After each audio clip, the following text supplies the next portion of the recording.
काळे education सोसायटीच्या सौ सुशीलामाई काळे कला वाणिज्य व विज्ञान महाविद्यालयातर्फे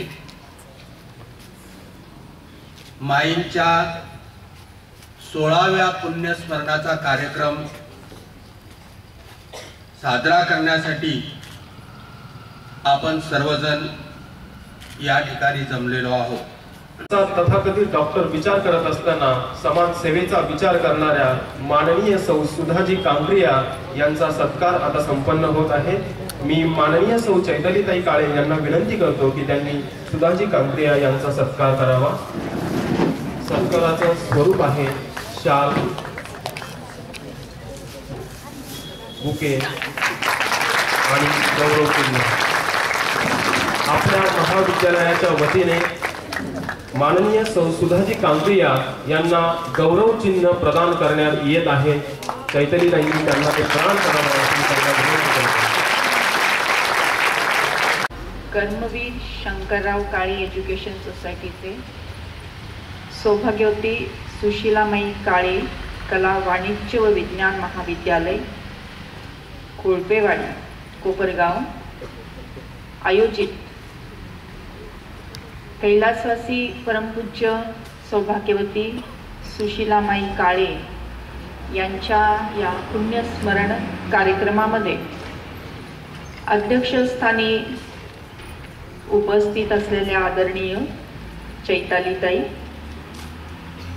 या महाविद्यालयाचे प्राचार्य आदरणीय डॉक्टर सगर सर, व्यासपीठावर उपस्थित असणारे आदरणीय आबा, व्यासपीठावर उपस्थित असणारे सर्व मान्यवर आणि माझ्या समोर उपस्थित असणाऱ्या सर्व मान्यवर माझ्या भगिनी आणि बंधूंनो, सर्वप्रथम मी पूज्य माई यांच्या चरणी कोटीशा वंदन करते, नमन करते, प्रणाम करते, नमस्कार करते। माईमध्ये एक माय दडलेली आहे, माईमध्ये एक आई दडलेली आहे। आई पहिली गुरु असते, आई पहिली पाठशाळा असते।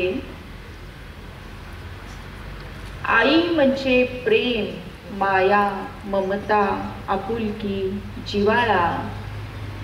एवढंच कशाला, वात्सल्य नावाच्या जागतिक विद्यापीठाची कुलगुरू कोण असते तर ती आई असते। म्हणून म्हणतात की स्वामी तिन्ही जगाचा, आई विना भिकारी। अशा या माईंना, अशा या आईंना मी हृदयपूर्वक वंदन करते। मला आठवतं की गीतामध्ये, गीता या ग्रंथांमध्ये जेव्हा भगवान श्रीकृष्णांनी अर्जुनाला गीता सांगितली तेव्हा त्यांचं एक महावाक्य होतं की कर्मामध्ये अकर्म आणि अकर्मामध्ये कर्म याचं रहस्य ज्यांना समजेल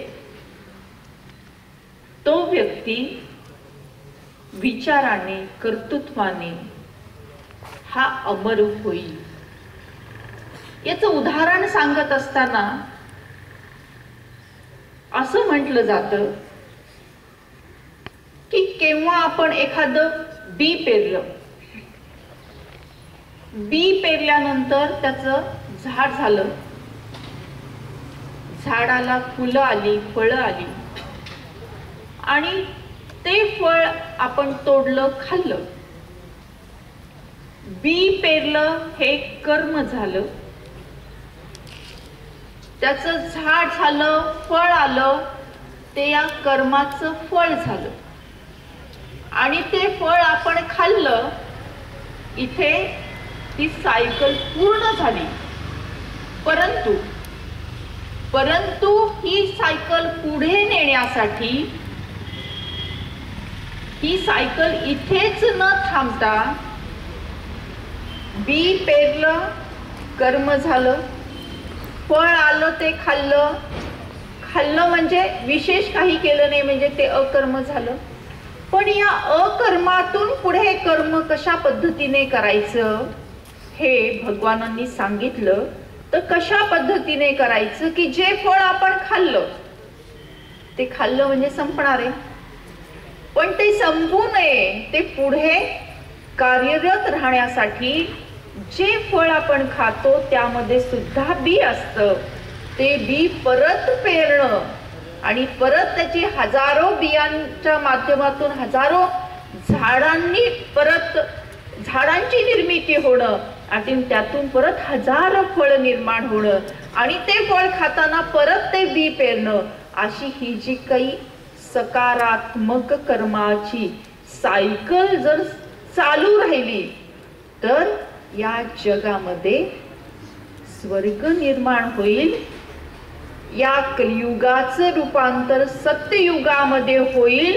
अशा प्रकारे कर्माची गुह्य गती, ज्याला आपण कर्माचं रहस्य म्हणूयात, कि कर्म जैसा करोगे फल वैसा ही पाओगे, कर्म जैसा करोगे फल वैसा ही पाओगे, नीम बोने वालों को आम कैसे मिलेंगे. या कर्माच्या गतीचं रहस्य हे आपल्या कार्यामधून आदरणीय माईंनी आपल्याला दाखवून दिलेलं आहे.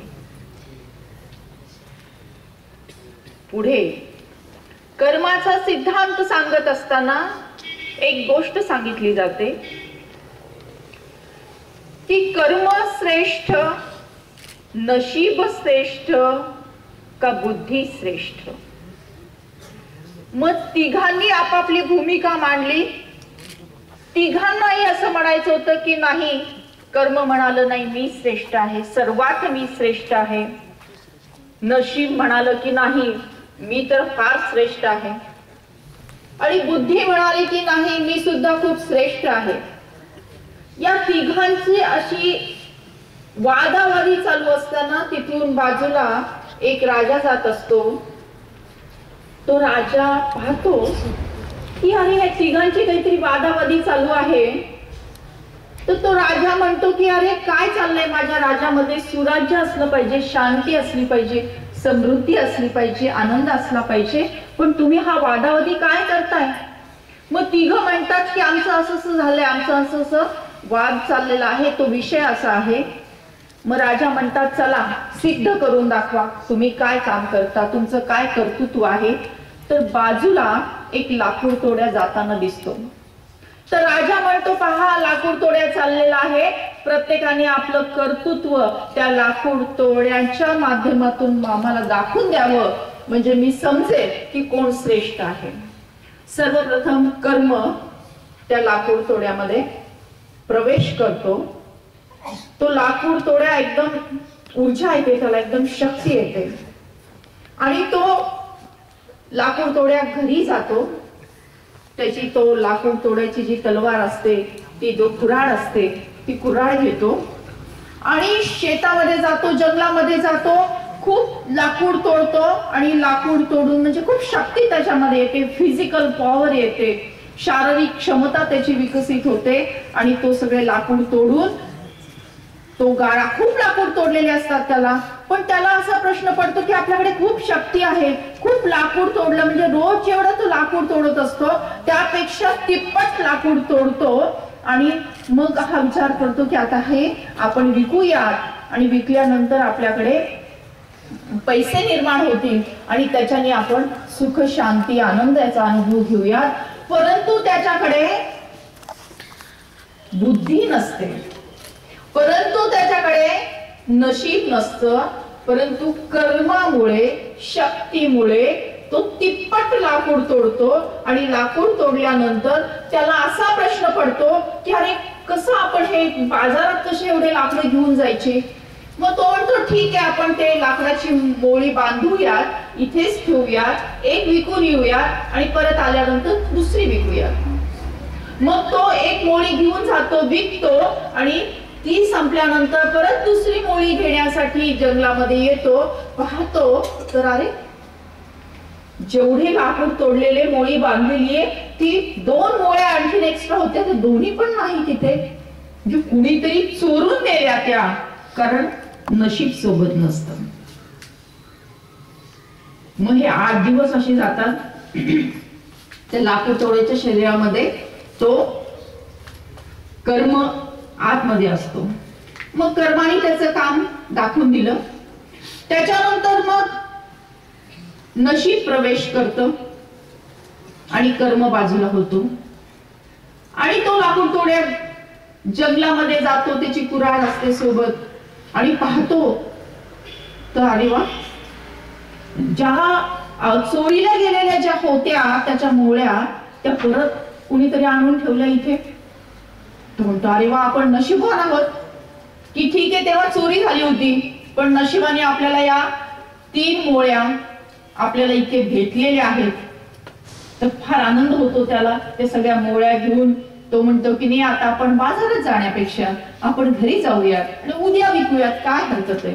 म्हणून त्या सगळ्या मोळ्या घेऊन तो घरी येतो. घरी पाहतो तो पोस्टमन आलेला असतो आणि पोस्टमन त्याला एक पत्र देतो. तो पाहतो की काय पत्र आहे. पत्र उघडतो, पाहतो तर त्याच्यामध्ये त्याचं लॉटरीचं तिकीट लागलेलं असतं आणि त्याची लाखो रुपयाचा चेक त्याच्यामध्ये असतो.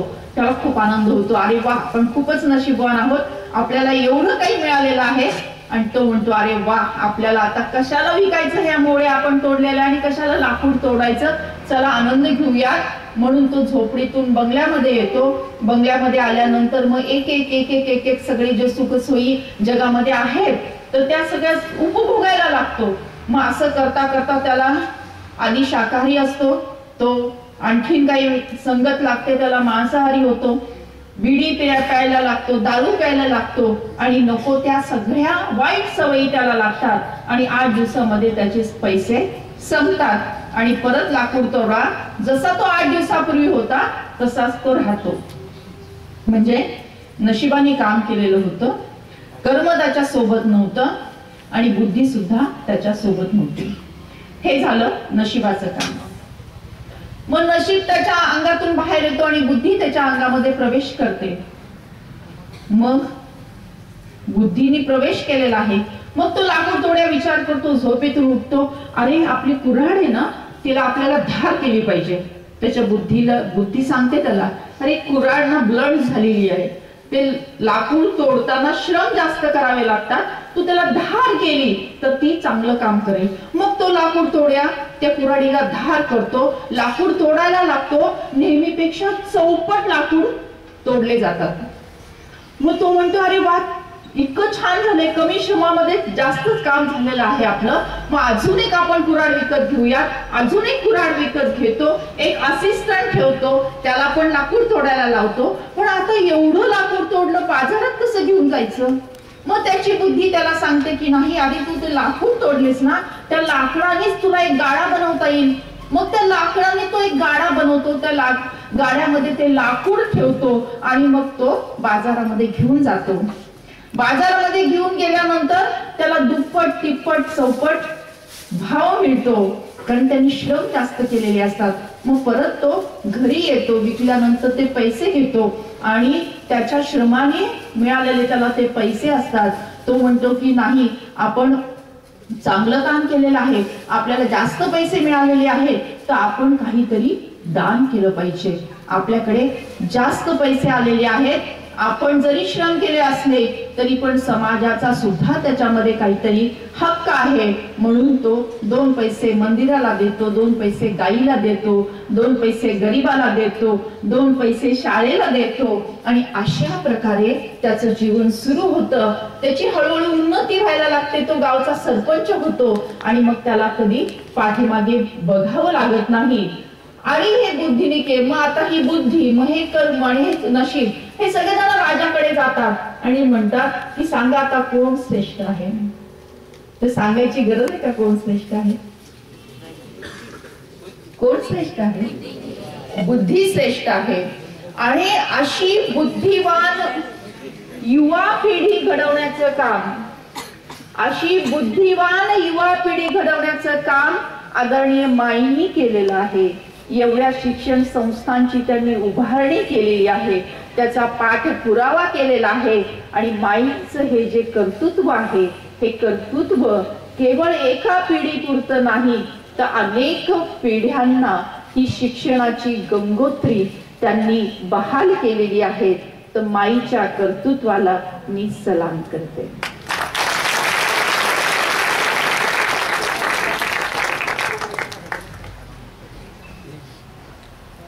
सावित्रीबाई फुलेंनी शिक्षणाची ज्योत घरोघरी पोचवली. तुम्ही आम्ही सगळ्या शिकू लागलो. मी सुद्धा डॉक्टर झाले, चैतालीताई इंजिनियर झाल्या. तुम्ही सुद्धा छोट्या गावात असून सुद्धा तुम्हाला शिक्षण मिळू लागलं. आणि आता आपल्या सरकारने बेटी बचाओ बेटी पढाओ हे मिशन सुरू केले. पण आज समाजामध्ये आपण पाहिलं तर स्त्रियांचं अस्तित्वच आता नष्ट होईल की काय अशी भीती आता निर्माण झालेली आहे. जर स्त्रियाच या जगामध्ये नसतील तर कोणाला आपण शिकवणार, कोणाला आपण घडवणार? एकंदरीत स्त्रिया जर या जगातून नष्ट झाल्या तर पुढची पिढी कशी निर्माण होणार? मानवजात कशी काय पुढे जाणार? हा प्रश्न आज आपल्या समोर आहे. हा प्रश्न समाजाचा प्रश्न आहे. हा प्रश्न प्रत्येक घराचा प्रश्न आहे. हा प्रश्न केवळ भारताचा नाही तर जगाचा प्रश्न आहे. केवळ जगाचा नाही तर अखंड मानव जातीचा हा प्रश्न आहे. आणि या प्रश्नाची ओळख तुम्हाला झाली पाहिजे. कारण ओळख झाली, प्रश्न समजला तर त्या प्रश्नाचं उत्तर सुद्धा आपण शोधू शकतो. प्रश्न आहे तो स्त्री भ्रूण हत्येचा. गर्भात असलेल्या चिमुकलीला जन्माला येण्यापूर्वीच मारून टाकलं जातं. काय दोष आहे तिचा? काय गुन्हा केलेला आहे तिने? आईचं उदर म्हणजे तीर्थक्षेत्र मानलं जातं की ज्या तीर्थक्षेत्रामध्ये एक जीव उमलतो, फुलतो, वाढतो, एक नवीन जीवन सृष्टी त्याच्यामध्ये निर्माण होते. ईश्वराने, परमेश्वराने, परमात्म्याने ही जीवसृष्टी निर्माण केली असेल कदाचित, परंतु आईने आईच्या उदरामध्ये एक नवीन जीवन सृष्टी निर्माण करण्याचं अद्भुत असं कार्य केलेलं आहे. ते तीर्थक्षेत्र असलेल्या आईच्या उदराला स्मशानभूमी करण्याचं महापाप आज समाजामध्ये होताना आपल्याला दिसते. जी मुलगी, जी चिमुकली निरागस आहे, निष्पाप आहे, कोमल आहे, कोवळी आहे, निसर्गाचं अस्तित्व आहे, ईश्वराचं तत्व आहे, अशा या चिमुकलीला जन्माला येण्यापूर्वीच मारून टाकलं जातं. जी चिमुकली आईच्या उदरात आहे, आईच्या पोटात आहे, ती आपल्या आईला म्हणतीये की आई, तुझं, बाबांचं, आजींचं, आजोबांचं बोलणं काल रात्री ऐकलं मी आई. तुम्ही सगळ्यांनी मिळून ठरवलं ना की उद्या मला डॉक्टर काकांकडे घेऊन जायचंय. नको गाई, नको असं करू नको ग, मला डॉक्टर काकांकडे घेऊन जाऊ नको गाई. मला डॉक्टर काकांची खूप खूप भीती वाटते ग. ते डॉक्टर काका मोठं मोठं शस्त्र घेतील ग, माझ्या डोक्याच्या चिंध्या चिंध्या करून टाकतील ग. इवलीशे, नाजूकशे, कोमलशे माझे हात पाय आई तोडून टाकतील ग. आणि रक्तबंबाळ झालेला माझा हा देह आई उकड्यावर फेकून देतील. कुत्रे झडप घालतील, तोंडात पकडतील, गल्लीभर फिरवतील का आई. माझ्या शरीरातलं ठिपकणारं ते रक्त आई तू पाहू शकशील? माझ्या शरीराची झालेली विटंबना तुला आई सहन होईल? नाही आई नाही, तुला हे सहन होणार नाही ग आई. असं करू नको ग, मला मारू नको ग, मी कुठलाही हट्ट करणार नाही ग. मला लाडू नको, पेढी नको, करंजी नको, पुरणपोळी नको, काही गोड गोड देऊ नकोस ग. कालची उरलेली शिळी असलेली भाकरी जरी आई मला मिळाली तरी चालेल ग आई. 2-2 दिवस ती अर्धी भाकरी मी पुरवून खाईल ग. पण आई मला जन्म घेऊ दे ग. नको आई नको, नवीन कपडे नको ग मला. ताईचे जुने असलेले कपडे सुद्धा चालतील ग आई, पण मला जन्म घेऊ दे ग आई. मला तुझ्या मांडीवर खेळायचे, आजी आजोबांच्या गोष्टी ऐकायच्या, तुझं बोट पकडायचे, बाबांचं बोट पकडायचे, शाळेमध्ये जायचे, खूप खूप शिकायचे ग आई मला. आई तुला असं वाटत नाही का ग की सावित्रीबाई फुलेंचा अंश माझ्यामध्ये असेल? आई तुला असं वाटत नाही का ग की मातृशक्तीचा आविष्कार करणाऱ्या जिजा माता माझ्या रूपाने येतील? आई तुला असं वाटत नाही का ग की झाशीच्या राणीची क्रांती करण्याची उमेद माझ्यामध्ये असेल? आई मला हे सगळं करायचंय ग, पण कधी तू मला जन्म दिला तरच ना. की वेळ नाही गेली अजून हाक देते मी तुला, वेळ नाही गेली अजून हाक देते मी तुला. खुडू नको कळी आई, खुडू नको कळी आई. देश घडवायचा आहे मला, देश घडवायचा आहे. अशी आर्तची हाक ही चिमुकली आपल्याला देत आहे. या हाकेला ओ देत असताना आपण काय केलं पाहिजे? केवळ हा विषय ऐकण्याचा विषय नाहीये, हा केवळ विषय निबंधापुरता मर्यादित नाही, केवळ हा विषय बोलण्यापुरता मर्यादित नाहीये, तर या विषयाचं रूपांतर कृतीमध्ये झालं तरच परिवर्तन होणार आहे, अन्यथा परिवर्तन होणार नाही.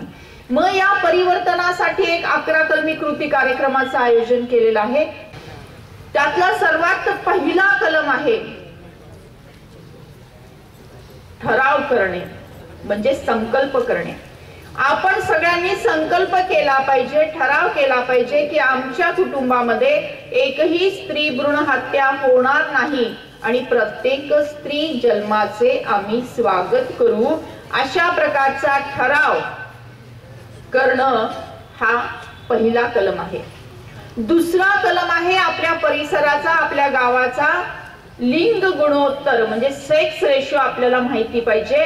म्हणजे आपल्या गावातलं संकट हे किती मोठं आहे हे आपला अभ्यास पाहिजे. म्हणजे संकट जितकं मोठं आहे तितके प्रयत्न आपल्याला जास्त करावे लागणार आहेत. तर कोळपेवाडी गावाचा सेक्स रेशो हा 1000 मुलांच्या मागे 850च्या आसपास आहे. म्हणजे आपल्याला भयानक प्रयत्न इथे करावे लागणार आहेत, हे आपण लक्षात घ्या. तिसरा कलम आहे लोकसहभाग.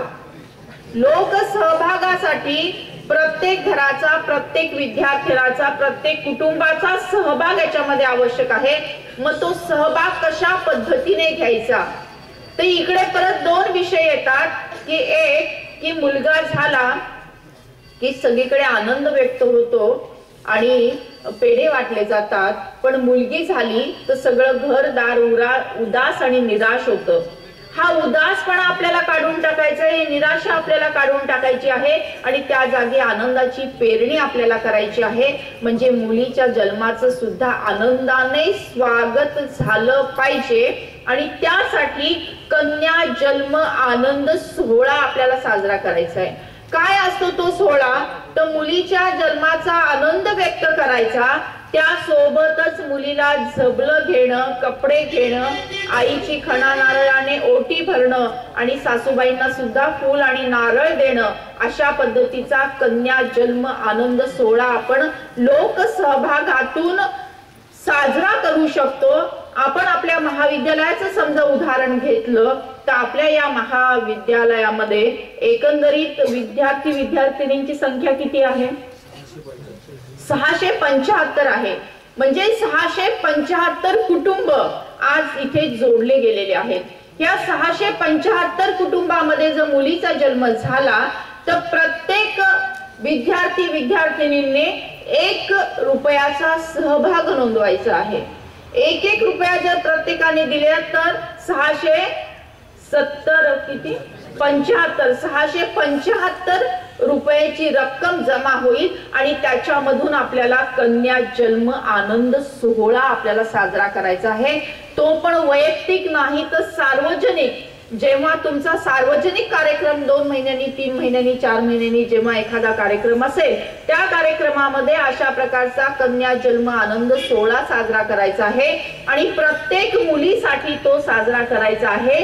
आज तारीख आहे 19 जानेवारी आणि या 19 जानेवारी नंतर ज्या ज्या मुलींचा जन्म होईल आपल्या या 675 कुटुंबामध्ये, प्रत्येक मुलीसाठी अशा प्रकारचा कन्या जन्म आनंद सोहळा साजरा 1 रुपयाच्या सहभागातून आपल्याला करायचा आहे। करायचंय का? हातवर करा, कोणाकोणाला करायचंय? 100% हातवर आलेले आहेत। Very good. आणि गुरुजनांचे पण हातवरच ठेवा, हातवरच ठेवा। गुरुजनांचे पण हात आलेले आहेत वरती। आमच्या ताईने पण हात वर केलेला आहे। आता जोरदार टाळ्यांनी आपण याचं स्वागत करूया।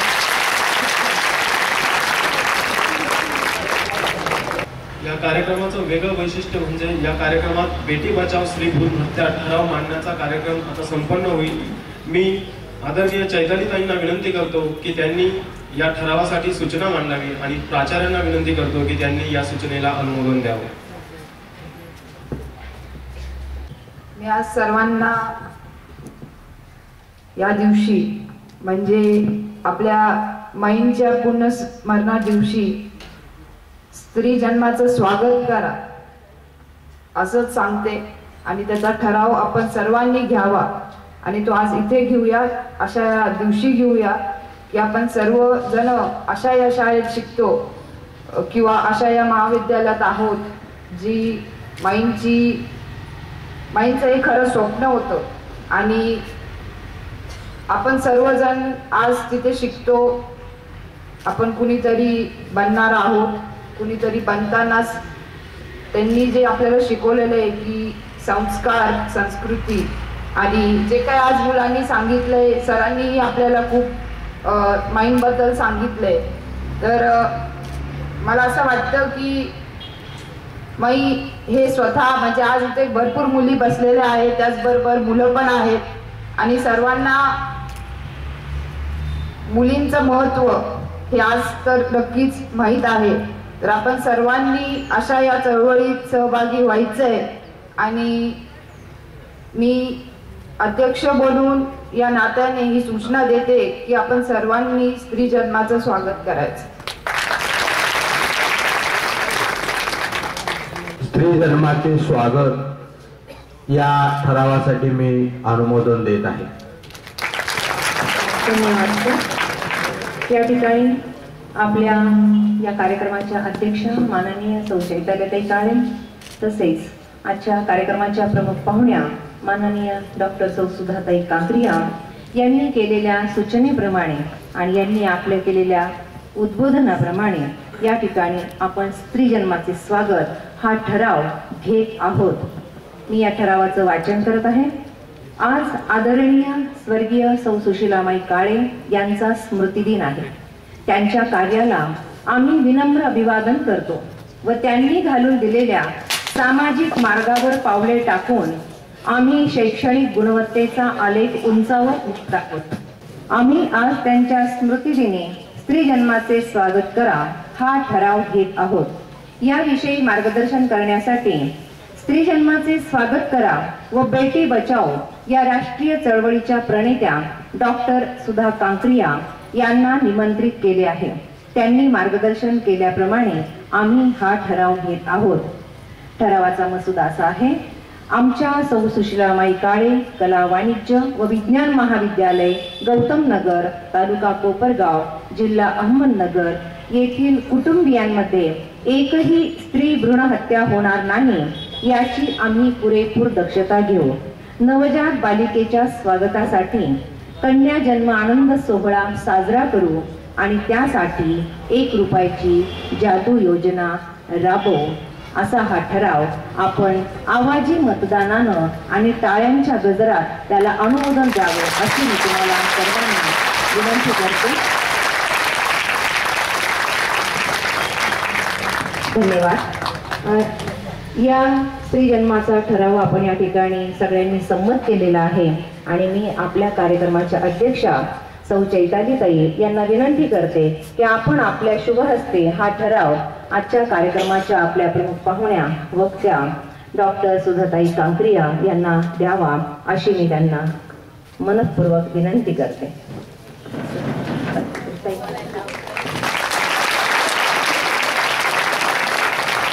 सर्वांनी उजवा हात पुढे करायचा आहे.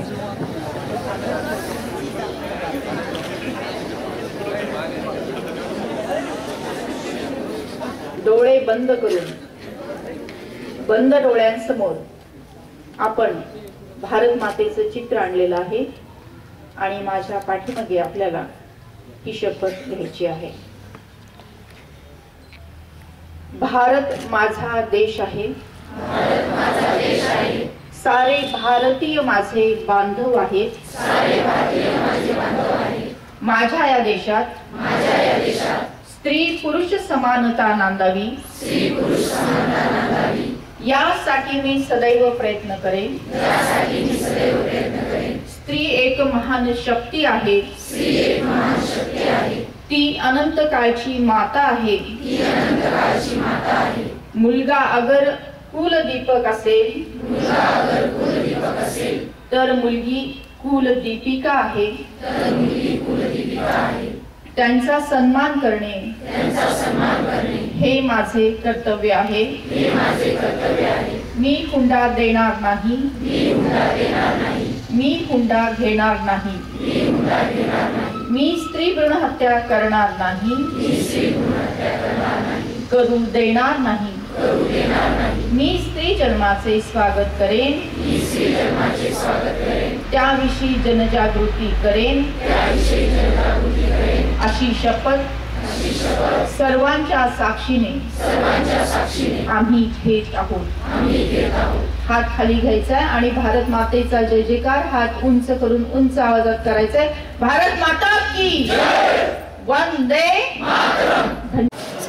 नमस्कार, मी निर्मला चंद्रशेखर कुलकर्णी.